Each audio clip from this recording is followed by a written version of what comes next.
Untuk teman-teman yang ingin mempromosikan bisnisnya atau mendukung YouTube ini, bisa menghubungi nomor gua yang ada di kolom deskripsi. Kalau gua sih pribadi jujur gue berharap Lautaro yang dimainkan sejak menit pertama ya, karena dia baru saja membuka keran gol, dan gua berharap semakin sering dia dimainkan, itu bobot tubuh bisa semakin berkurang. Bisalah di pertandingan ini Lautaro berduet dengan Taremi.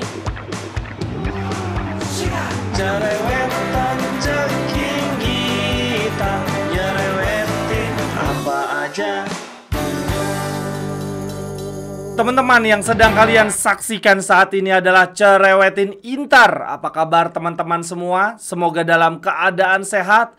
Jangan lupa dini hari nanti jam 2 waktu Indonesia bagian Barat akan ada lanjutan Liga Champion Matchday yang kedua teman-teman. Tim kesayangan kita akan menghadapi wakil dari Serbia, Red Star. Gua akan live 15 menit sebelum kick off. Kita cerewetin bareng-bareng ya teman-teman. Cerewetin Inter hari ini teman-teman, gua mau cerewetin tipis-tipis partai dini hari nanti. Tetapi sebelumnya gua mau infoin dulu bahwa jersey Inter home untuk season ini sudah bisa dibeli ya teman-teman di Tokopedia maupun di Shopee gua. Linknya ada di kolom deskripsi. Oke deh, langsung saja kita cerewetin partai dini hari nanti. Lawan kita Red Star teman-teman merupakan juara Liga Serbia musim lalu, dan di musim 2019-2020 sampai dengan 2022-2023 mereka dilatih oleh legenda kita Dejan Stankovic, yang kemudian dari Red Star dia pindah ke Sampdoria, tetapi gagal ya. Sampdoria ditangani oleh Stankovic tidak tampil baik. Nah, untuk saat ini teman-teman, Stankovic melatih Spartak Moskow. Red Star sendiri di musim ini berada di peringkat pertama klasemen Liga Serbia. Mereka terlalu dominan nih, main 9 kali, menangnya 8 kali, seri 1 kali, dan belum pernah kalah.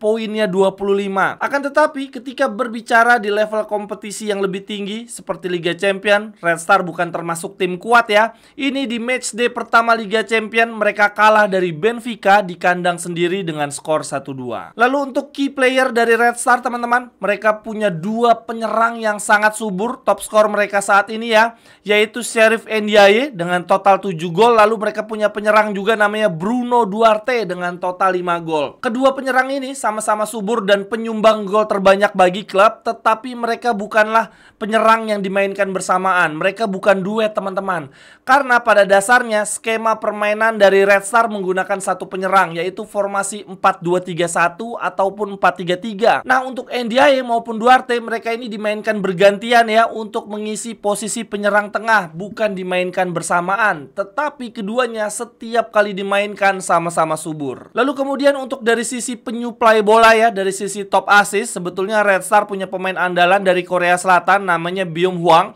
tetapi di awal September ini si Hwang dibeli oleh Feyenoord. Untuk di lini tengah, Red Star punya satu bintang teman-teman, satu gelandang yang sangat diandalkan, yaitu mantan gelandang Milan ya, Radek Krunic. Lalu mereka juga punya satu attacking midfielder, usianya masih 17 tahun teman-teman. Salah satu pemain yang digadang-gadang akan bersinar nih, pemain muda potensial dari Serbia namanya Maksimovic. Untuk saat ini Red Star dilatih oleh Vladan Milosevic yang sebelumnya juga pernah melatih Red Star ya di musim 2017 sampai dengan 2019, lalu kemudian digantikan oleh Dejan Stankovic. Lalu kemudian yang berikutnya ini sekedar informasi saja teman-teman, pengetahuan. Kalau teman-teman menyadari ya, banyak yang menuliskan Red Star dengan FK Crvena Zvezda. Nih teman-teman bisa lihat ya pada layar, banyak nih yang menuliskan begini, FK Crvena Zvezda. Nah, ini adalah nama asli Red Star sebetulnya dalam bahasa Serbia. FK adalah singkatan dari Futbalski Club. Ya bisa ditebak lah ya, artinya adalah klub sepak bola. Kalau di Inggris biasanya FC, Football Club. Kalau di Italia AC, Association Calcio.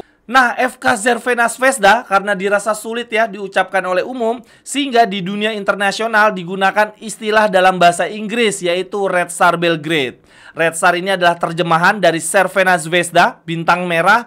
Lalu kemudian Belgrade adalah merujuk dari lokasi klub sepak bolanya, yaitu di ibu kota Serbia, Belgrade. Kalau orang sana nyebutnya dengan Beograd. Nah, tetapi teman-teman, mungkin ada juga nih yang menemukan nama Red Star ditulisnya dengan Stella Rosa. Ini teman-teman bisa lihat lihat sendiri ya pada layar, kalau koran-koran di Italia, media di Italia seperti Sky, Gazzetta dello Sport itu menyebutnya dengan Stella Rossa. Stella Rossa ini adalah terjemahan bahasa Italia ya untuk Red Star. Stella adalah bintang, Rossa adalah merah. Jadi ini cuma terjemahan aja dari Cervena Zvezda. Jadi pada dasarnya ini sama saja ya, cuma terjemahan bahasa Italia dari Cervena Zvezda, bintang merah. Widih, keren ya teman-teman, dapat ilmu baru, lumayan lah.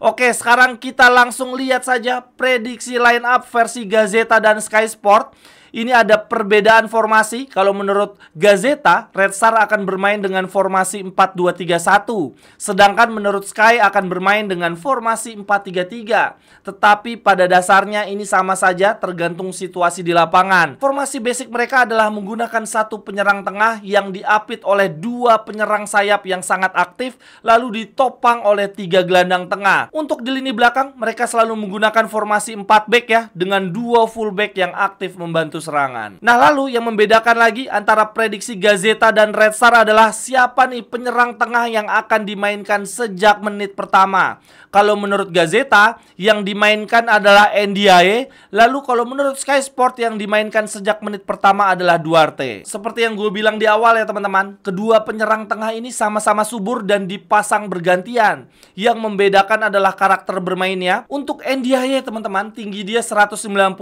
Dia lebih banyak bermain sebagai tembok pemantul dan tangguh di duel-duel udara. Lalu kemudian untuk Duarte, tinggi dia 182 teman-teman dan asalnya dari Brazil. Jadi dia tipikal penyerang Brazil lah yang memanfaatkan teknik individu. Nah, kalau berdasarkan karakteristik striker mereka yang seperti ini, menurut gua yang akan dimainkan sejak menit pertama adalah Ndiaye. Red Star mungkin akan lebih banyak bermain bertahan, lalu berusaha untuk mencuri gol dari bola-bola mati atau duel-duel udara Ndiaye. Nah, kebetulan Inter juga lagi lemah banget nih dalam hal mengantisipasi bola-bola udara. Nah, kemudian nanti di babak kedua, khususnya di menit-menit akhir ketika back-back Inter mulai kelelahan, bisa nih dimasukkan Duarte ya, yang memang lebih skillful dan punya kecepatan. Lalu kemudian kita coba beralih ke prediksi line up Inter teman-teman. Ini ada kesamaan mutlak ya antara Gazzetta dan Sky Sport, dua media besar Italia. Untuk posisi kiper akan diisi oleh Jan Sommer.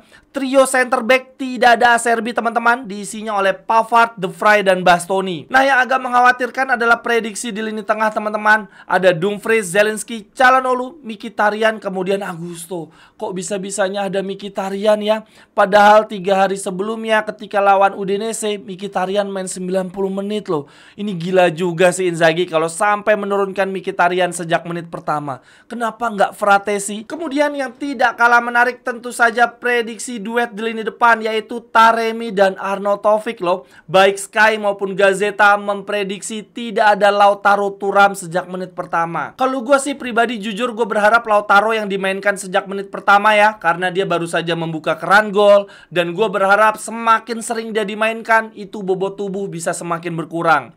Bisalah di pertandingan ini Lautaro berduet dengan Taremi. Lalu kemudian nanti di akhir pekan ketika melawan Torino, boleh deh tuh Arnaud Taufik dimainkan sejak menit pertama ya, dikasih kesempatan berduet dengan Thuram. Ya, siapapun yang akan diturunkan oleh Inzaghi sebagai starter ya di partai lawan Red Star, gue tetap yakin Inter bisa meraih poin penuh ya, meraih 3 poin. Akan tetapi tantangan utama di pertandingan ini adalah bukan cuma sekedar menang, melainkan mencetak banyak gol dan kalau bisa tidak perlu kebobolan. Di Liga Champions dengan format yang baru ini teman-teman, tidak lagi dikenal istilah head to head ya, apabila ada tim meraih poin yang sama. Ya jelas, karena tidak ada lagi pertemuan home and away ya. Setiap tim tidak lagi bertemu sebanyak 2 kali ya, home and away, sehingga tidak bisa diukur untuk head to headnya. Sehingga apabila ada poin yang sama, maka yang akan dilihat adalah produktivitas gol dan selisih gol. Oleh karena itu, semua tim termasuk Inter ya, ketika menghadapi tim-tim dari pot 3 maupun pot 4, maka yang dipikirkan bukan cuma sekedar menang, tetapi menang telak kalau bisa tidak kebobolan. Nah, semoga kita juga bisa melakukan itu ya di partai dini hari nanti melawan Red Star. Sekian dulu untuk cerewetin Inter hari ini teman-teman. Silahkan tuliskan pendapat teman-teman di kolom komentar. Sampai ketemu di cerewetan-cerewetan berikutnya. Bye-bye, thank you.